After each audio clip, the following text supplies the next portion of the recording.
I don't know what to say. I'm lost for words. I'm flabbergasted. I'm dumbfounded. I'm dumbstruck. I'm flummoxed. I'm tongue tied. Confounded. I'm speechless. You ever been in one of those situations where you were so overcome or so overwhelmed by some sort of emotion that you were not able to speak? I think we've all had an experience like that before. Last night, yesterday actually, was my son's fifth birthday, and my wife had arranged for a parade by our family and friends to go by our house. Obviously, because we couldn't have a regular party due to social distancing, and so we had a police cruiser that drove by. Because I have some friends who are police officers in the family, so they were able to get a police car to come in, and then we had about 10 cars of family and friends who were all driving by honking their horns, and they were the cars were decorated, and as I stopped in front of our driveway they would hand presents to me for my son Levi. And if you go on Facebook, you can see some of his reaction to some of it on my Facebook page. I think my wife has tagged me in it. But what was interesting is my son was flummoxed. He was confounded. He was flabbergasted. He didn't know what to say for part of it. He was very, very overwhelmed. And it's those types of moments that often bring us to this place where we can't put into words how we're feeling. And so there's good situations where we, you know, can't speak. We're just overwhelmed. But there's also those times where we're totally overwhelmed with emotions that maybe are not so positive. It could be something like intense anxiety. It could be intense anger.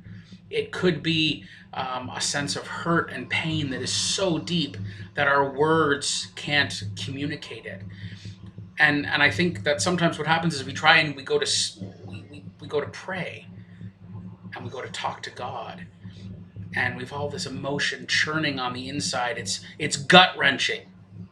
That's the way I would put it. It's gut wrenching, and we just don't feel like there's words. Sometimes we've prayed, and there's no words left because we've spoken all the words, and yet the emotion is still there. And sometimes I think we wonder, is God still hearing us? I've said everything I can, and yet there's no relief, and I don't feel like my words have actually been able to communicate everything that God's been trying to say. I'm going to share with you a passage from uh, Romans chapter 8, starting at verse 26. It says this. It says, "The Spirit helps us in our weakness, for we do not know what to pray as we ought. But the Spirit himself intercedes for us with groanings too deep for words. And he who searches hearts knows what is the mind of the Spirit, because the Spirit intercedes for the saints according to the will of God."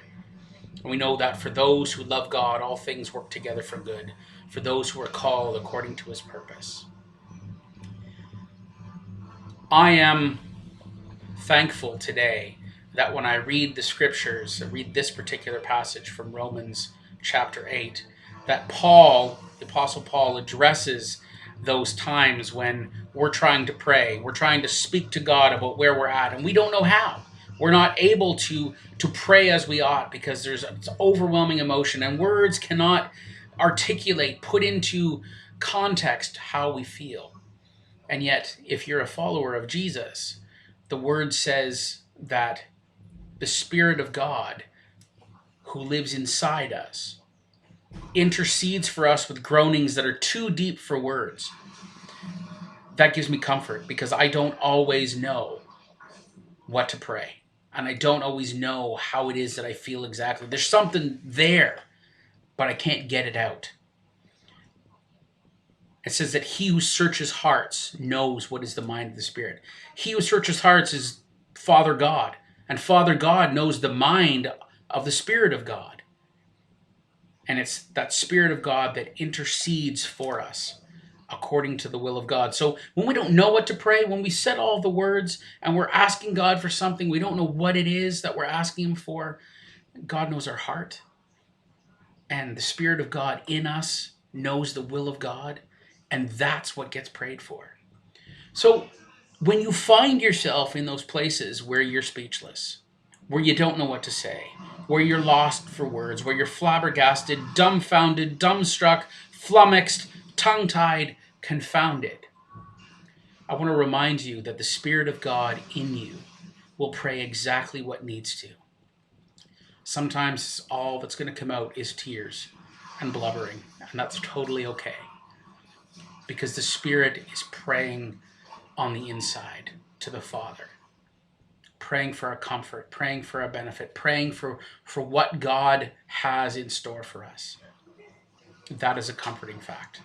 And I challenge you today to just allow the Spirit of God to speak when you can't.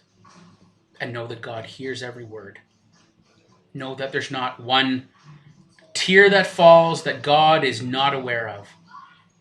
Know that there's not one emotion that is in your heart that God ignores or doesn't know about. You have a God who loves you and is concerned for you. And he's given us this mechanism, this person, the Spirit of God, to pray on our behalf when we don't know how. Have a good day, guys.